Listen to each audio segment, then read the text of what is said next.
Markets were mostly lower in the United States today, but there was a lot of excitement in the air. Today represented the biggest earnings day from a components perspective of the whole quarter. And so lots of different companies coming out with earnings here, both this morning and this afternoon. In fact, we've got some big movers here this afternoon, including Intel, Starbucks, even Google, all to the upside. But we do have Amazon to the downside, so might peek at that. We'll also take a look at a trade application example coming from the media space where I see a nice little bounce setup going into that company's earnings announcement. So with that, let's go ahead and get started. Welcome to the Market Outlook video presented by MarketScholars.com. I'm your host, Brandon Van Zee. It's July 25th, 2019. First of all, if you are new, welcome aboard. Go over to YouTube, click subscribe. While you're over there, check out our description area where you can sign up for our email distribution list. In addition to that, we'd encourage you to follow us on Twitter. My handle is @BrandonVanZ, and we also appreciate those of you that click like and retweet on these Market Outlook related posts on Twitter. Lastly, we have a presence on Facebook. Feel free to go to the web address embedded in the logo in front of you. All right, with that, let's go ahead and dive into the charts.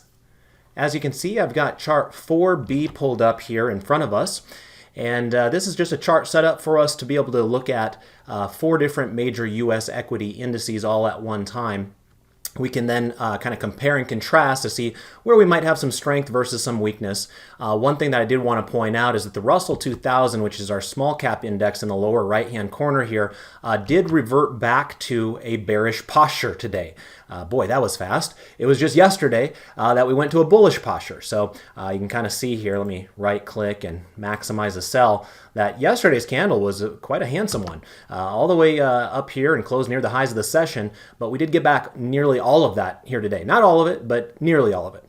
Closed in the lower half of yesterday's range. So we were down 1.2% on the Russell 2000. That was enough to push that intermediate term posture lower yet again. Now remember, that's a weakly bearish posture, not a strongly bearish posture. Note the difference in this color of pink over here versus this color of pink over here. These are strongly bearish postures. This is merely a weakly bearish posture, and we really don't want to make too much of it because, let's be honest, price is still above a rising moving average at this point. We don't have major breakdown of support or anything along those lines, but just worth keeping an eye on. And so that is kind of our laggard of our portfolios right now, or of our indices, I should say.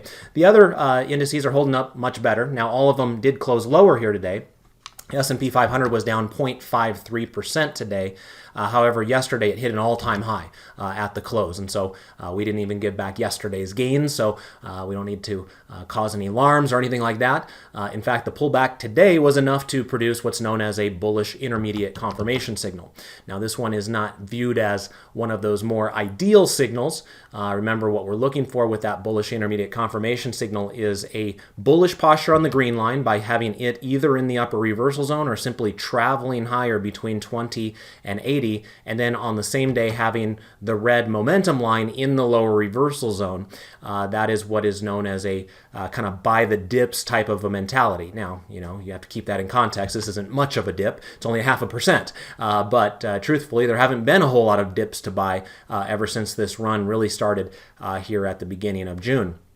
So anyway, we do have a bullish intermediate confirmation signal there, but note that the blue line, which is the near-term line, is not positioned between 50 and 20. So technically, the blue line is not part of that official that official signal, but what we've noticed over the years is that usually the signal is a little bit better and produces better results if we can also see that blue line somewhere in that vicinity. So with it still being up at the higher level of the chart, it's possible that we would have another day or two of downside action before a real buy the dips opportunity emerged. The same thing can be said down below here with the NASDAQ composite. Note that it also has a bullish intermediate confirmation signal, and like the S&P 500, the blue line is above 50. So again, not an ideal setup. Nonetheless, the setup is there. So that's kind of where we stand with things right now. A down day on the markets, but largely things are still kind of tilted towards the bullish side of the equation, except for the small caps who did revert back to the bearish posture from an intermediate term perspective. All right, let's go ahead and take a look at our next chart setup. And this will be chart 4C. This is our 3 green arrows chart setup.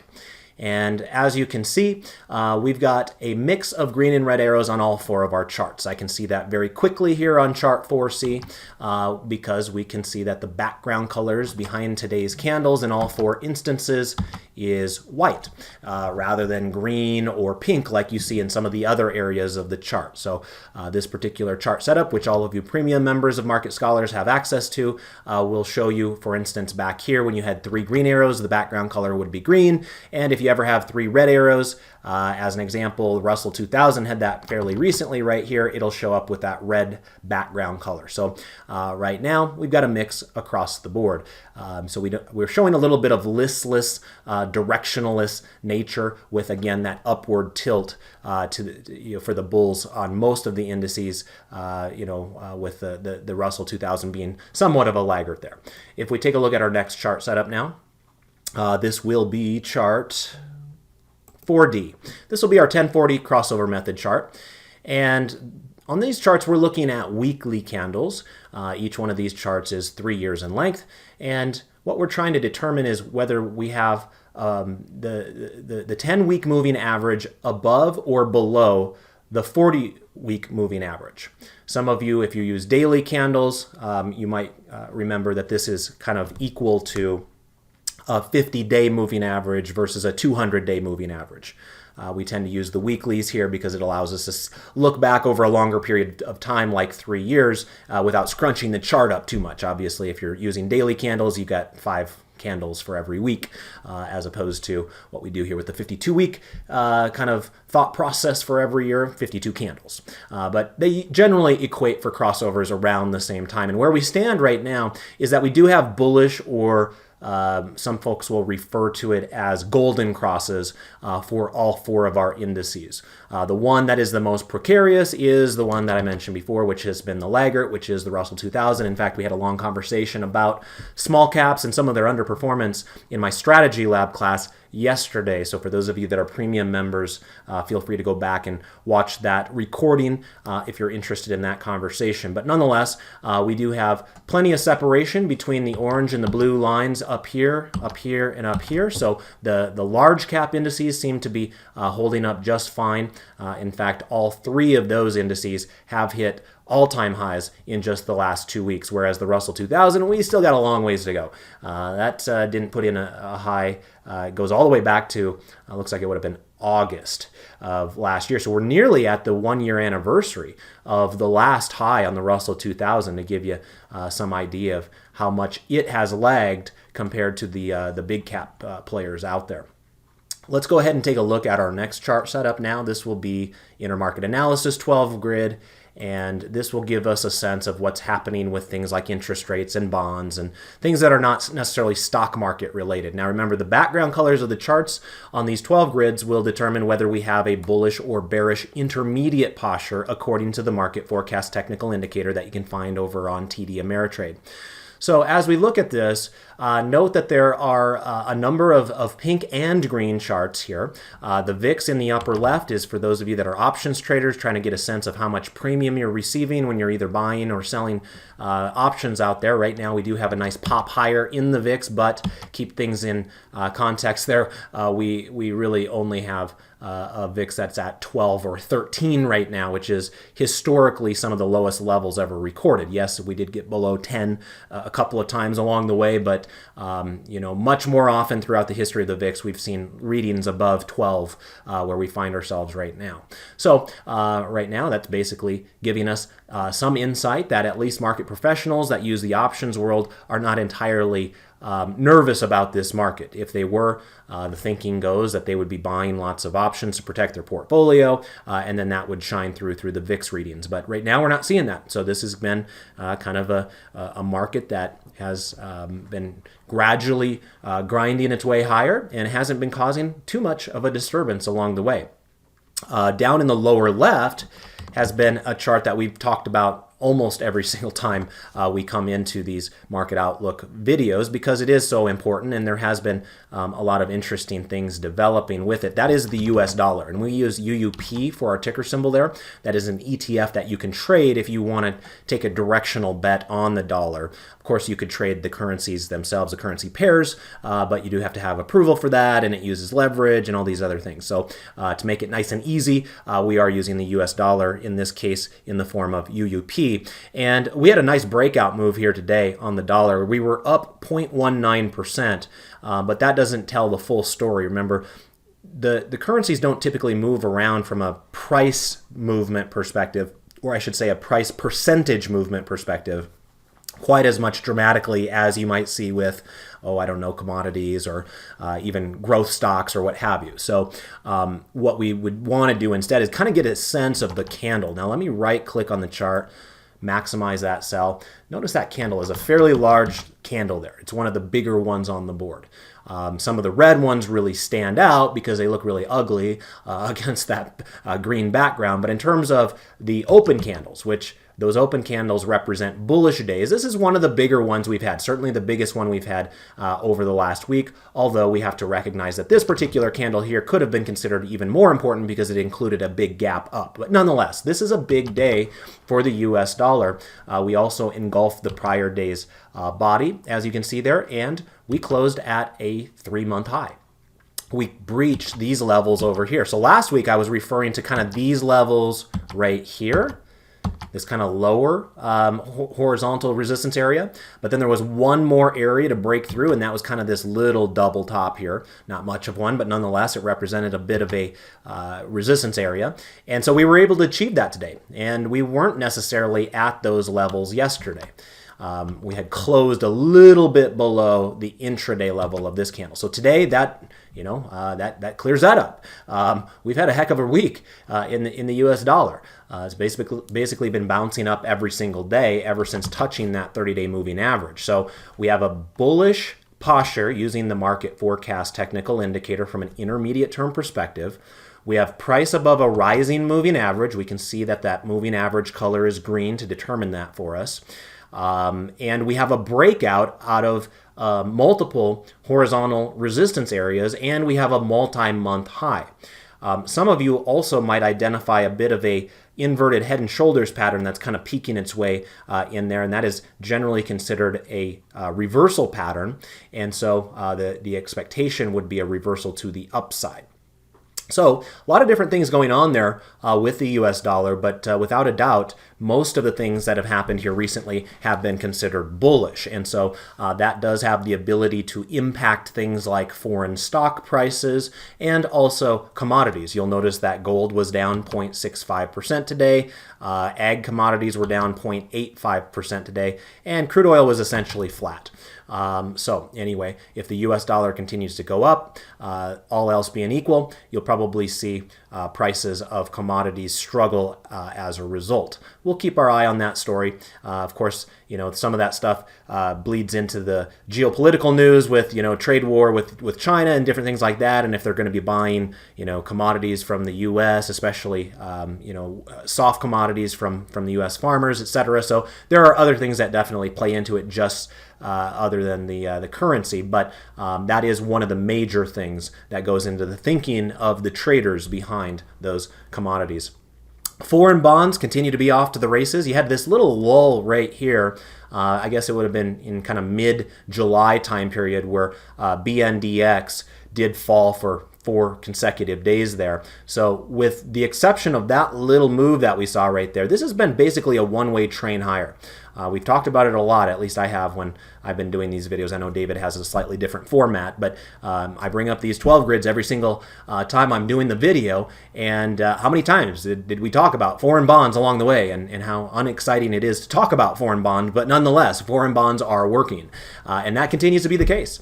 That is one of the strongest trends on the board right now. We also have a fairly strong trend up here with preferred stocks, although that was a pretty ugly reversal candle that we saw today. And recall that yesterday we actually had an overbought cluster signal. So maybe time for a little bit of a rest there for preferred stocks. Sometimes preferred stocks can be pushed around by interest rate sensitivity, so we'll see where that takes us. We did have a kind of an interesting candle here on TNX today, and that tracks the 10-year Treasury yield. So interest rates were up a little bit here today.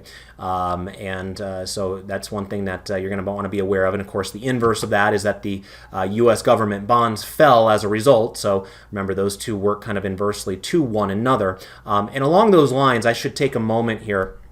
Let's go over to the internet and first of all, say thank you to all of you that stepped up to the plate on Tuesday and helped me along. You're probably sick of hearing me complain about it. So I was mentioning how we regularly were getting on the underside of 100 likes. Well, you guys made your voices heard loud and clear, at least from my perspective. 118 of you clicked like between Tuesday and where we are here on Thursday. So thank you. I know there were about 20 more of you than normally do that did that. So if you were one of those 20 people, thank you very much. I'd love it if you could make that a return, or a routine, I should say, after watching the video. Not only for myself, but also for David. He does a tremendous job with these videos. So if you get value out of these videos, that's the one thing we ask out of you.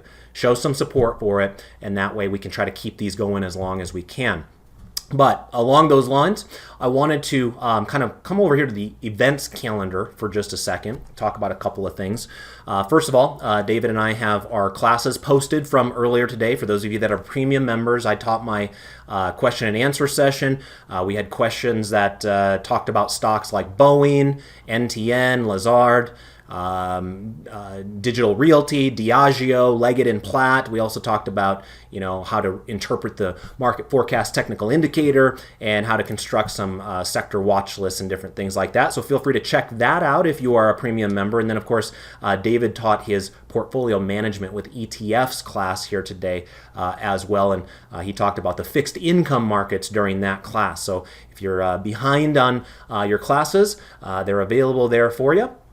Also tomorrow, David teaches his very popular technical analysis class at 11 a.m. Eastern Time, where he teaches premium members of Market Scholars a lot of the concepts that you hear him talk about during these Market Outlook related presentations as well. And then that brings us to next week. So David does have a vacation coming up next week.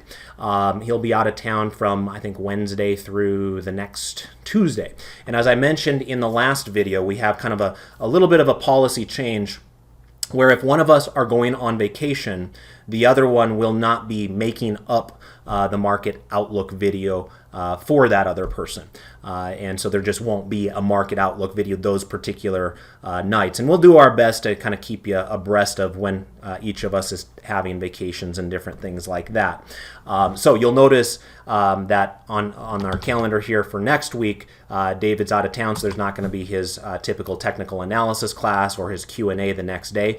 He also will not be teaching the Market Outlook video on that Friday, and neither will I. I will be teaching it on that Thursday, which is the 1st of August, but I will not be teaching it on Friday. So that week, that Thursday video will be the last one of the week.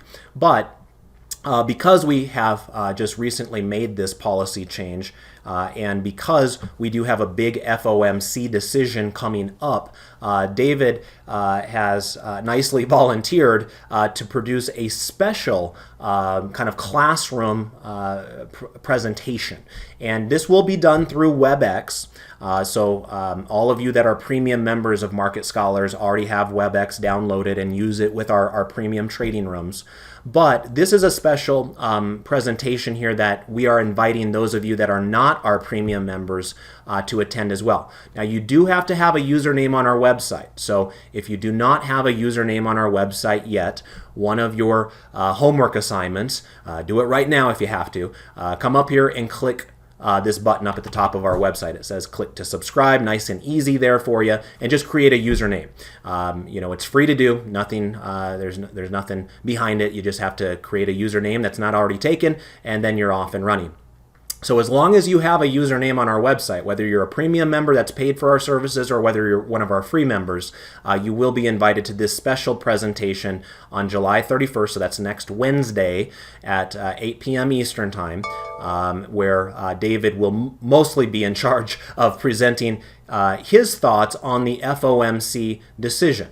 David has a lot of history doing this. In fact, he did this type of webinar with our prior company that we used to work for as well. So he has a really good handle on kind of interpreting Fed language and what that means from an intermarket analysis perspective going forward. I will likely also be somewhat involved in the presentation, but probably just in the chats helping people along with questions and things like that. So again, wanted to make sure you're aware of that. Tell your friends as well, because again, you do not have to be a premium member for this special presentation next Wednesday, July 31st. You just simply need to have a free username and be logged into our account and then or into our website, and then come over here to the trading rooms tab up at the top. Once you click on that, you'll then see this calendar, and then you'll be able to get into this particular what's called the Market Outlook webinar.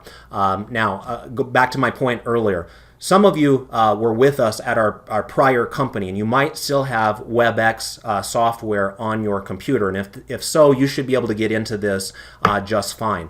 But some of you that have just stumbled across David and I here more recently on YouTube, you may not have had any association with us at our prior company. And so you may not have WebEx downloaded to your machine. It is free to do, but the reason I'm pointing that out is it might be a good practice for you to come in maybe 15-20 minutes earlier than 8 p.m. Eastern Time, just in case you need to go through the process of downloading WebEx to your machine, so that way you can participate in that presentation. So anyway, mark your calendars, tell your friends, get in there at 8 p.m. Eastern Time. July 31st. We'll be happy to see a big audience that particular night. So anyway, back on track with the charts. Let's finish things up here with our 12 grids and then get into our trade application idea. So let's go on to chart 4F now, which will be our foreign stock markets 12 grid. And as you can see here, we only have 3 charts on the board that are green. So those are our only, quote unquote, bullish posture charts. And that's Australia, which I've been talking a lot about recently. It's Japan and Israel, which I have not been talking about quite as often. But nonetheless, those are the 3 that remain, the 3 holdouts. The rest have gone bearish. And if you've been kind of following our discussion regarding the US dollar, you should now know why. And there were some pretty aggressive moves here today. Look at Canada.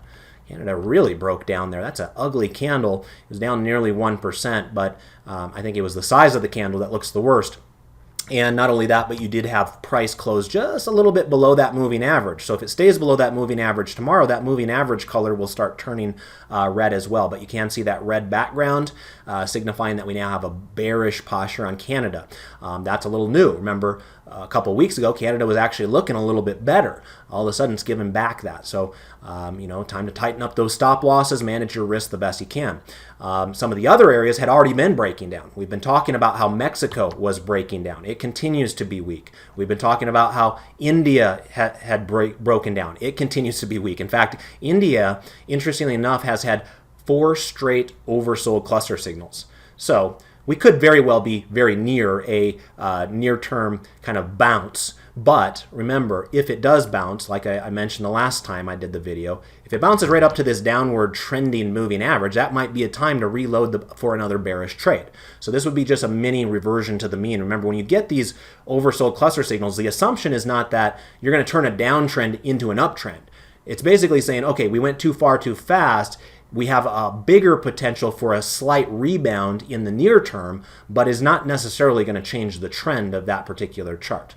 Also, wanted to point out down below, Germany and the United Kingdom also look quite poor. In fact, we had a pretty good discussion here in my question and answer session today about Diageo, which is one of those stocks in the United Kingdom, which is represented within EWU, and how it reacts to different things like the British pound and the US dollar, and its exporting and different things like that. So anyway, United Kingdom stocks struggling a little bit here today, bouncing off of that falling 30-day moving average. Not a very good sign there, and we do have a bearish posture on that one as well. Let's go ahead and take a look at our 12 grid for the U.S. sectors now. And this will be chart 4G. Now in the United States, with the S&P 500, we remain with a bullish posture.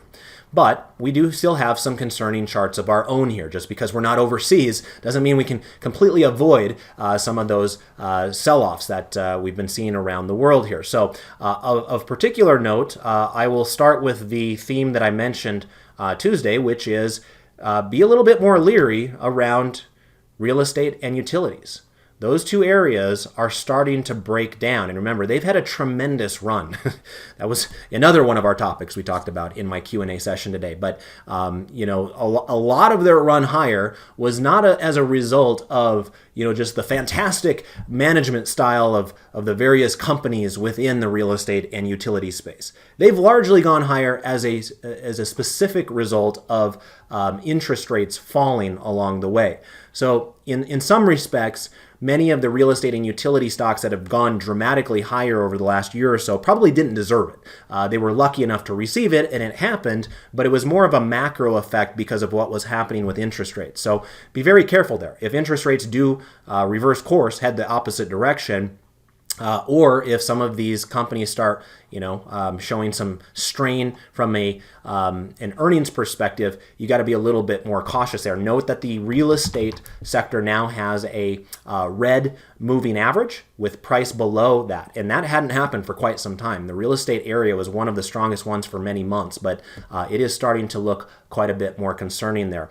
Same thing can be said for the utilities, concerning, maybe not quite as dramatic because the moving average is still flat there. It's not necessarily tilted down, but you know, if real estate continues to be struggling, I would anticipate that utilities would follow suit.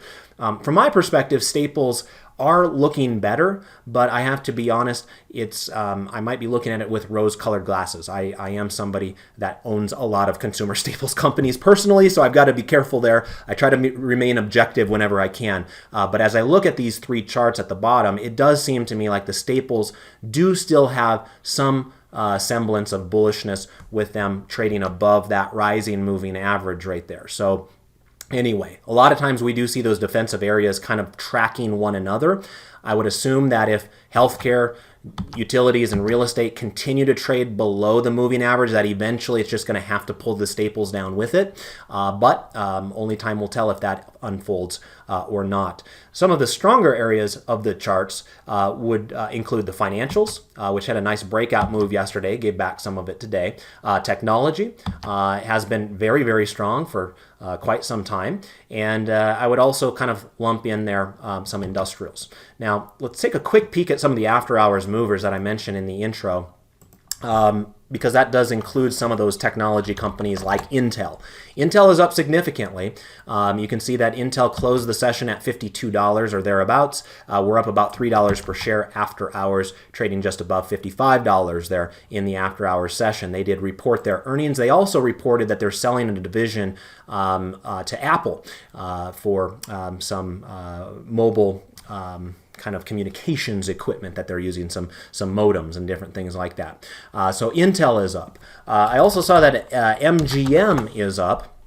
This is a consumer discretionary company, and so this is MGM Resorts International. Of course, some of you in Las Vegas are very familiar with this company, and so it is up a couple of bucks after hours, a nice percentage mover there. And then a couple of the big boys.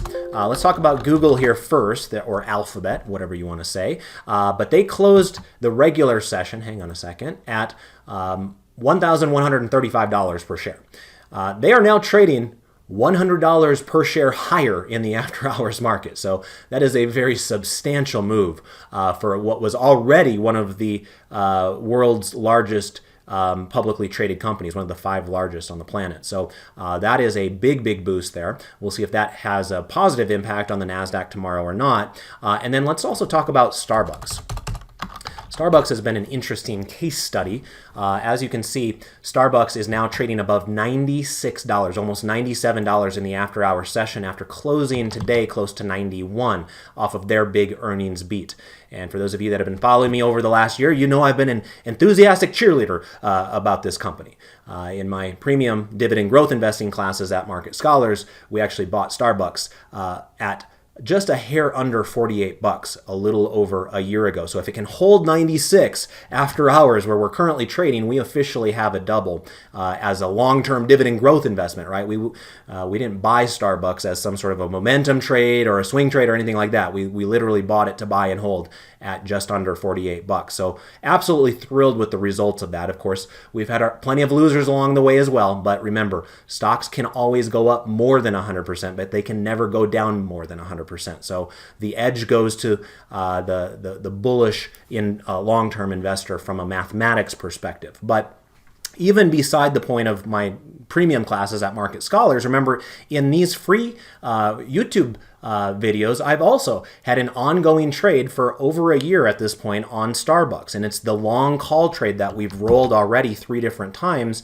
And unless something disastrous happens between now and Tuesday, I am likely going to be rolling it yet again. And the reason for that is, as you can see here, the delta is now sitting at 89. And so anytime it gets to 86 delta, we roll it. You can see that on this particular leg of our roll, we're up another $1,000 on it. And remember, we've already extracted all of the risk out of this trade. We did that early on. We literally cannot lose no matter how much more we play going forward with Starbucks. We've already taken out all of our original costs out of that trade, and we're already playing with the house's money. So we're going to keep on doing that. We'll likely end up rolling that yet again come Tuesday.